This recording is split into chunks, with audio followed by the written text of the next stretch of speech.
UDF എവിടെ അധികാരത്തിൽ വന്നാലും കാര്യങ്ങൾ തീരുമാനിക്കുക ചില ജാതിമത സംഘടനകളാണല്ലോ. UDF മന്ത്രിമാരെയും മന്ത്രിസഭയാകെ തന്നെയും തങ്ങളുടെ കൈവെള്ളയിലിട്ട് അമ്മാനമാടാൻ ഏത് കാലത്തും ഇത്തരം ജാതിമത സംഘടനകൾക്ക് കഴിയുമെന്ന് തെളിയിക്കപ്പെട്ടിട്ടുള്ളതാണ്. മുൻകാല ചില UDF ഗവൺമെന്റുകളുടെ കാലത്ത് ഇത്തരം ചിലരുടെ ഫോർവേഡ് കളി കേരളം കണ്ടിട്ടുള്ളതുമാണ്. 5ാം മന്ത്രി, താക്കോൽ സ്ഥാനത്ത് മറ്റൊരു മന്ത്രി, ഇങ്ങനെ പലതും. ഇപ്പോഴിതാ തദ്ദേശ സ്ഥാപനങ്ങളിൽ ചിലയിടങ്ങളിലെല്ലാം ഭരിക്കാൻ അവസരം ലഭിച്ചിട്ടും അതിന് കഴിവുള്ളവരെ നേരെ ചൊവ്വെ ജനാധിപത്യ രീതിയിൽ തിരഞ്ഞെടുക്കാൻ കോൺഗ്രസിനും UDFനും കഴിയുന്നില്ല. ഇതിന് കാരണം കോൺഗ്രസിലെ ഗ്രൂപ്പ് തർക്കം മാത്രമാണോ? ആ കൊച്ചി കോർപ്പറേഷൻ മേയറെ തെരഞ്ഞെടുക്കുന്ന കാര്യം തന്നെ നോക്കൂ.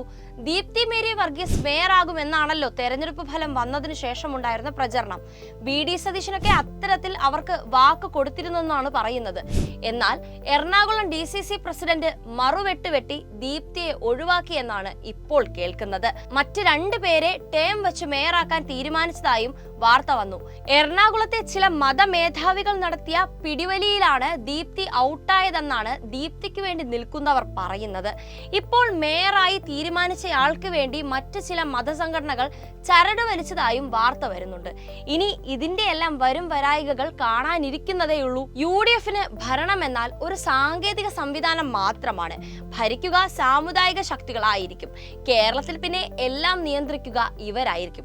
അതിന്റെ തുടക്കമാണ് കൊച്ചി കോർപ്പറേഷനിൽ നമ്മൾ കാണുന്നത്.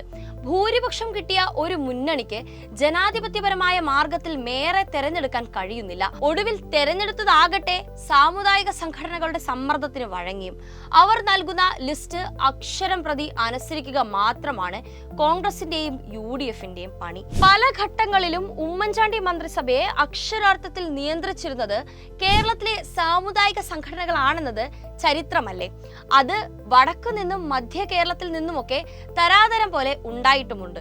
അതുകൊണ്ട് ഇത്തരം ജാതിമത ശക്തികൾ സ്വപ്നങ്ങൾ ഒത്തിരി നെയ്തു കൂട്ടുന്നുണ്ട്.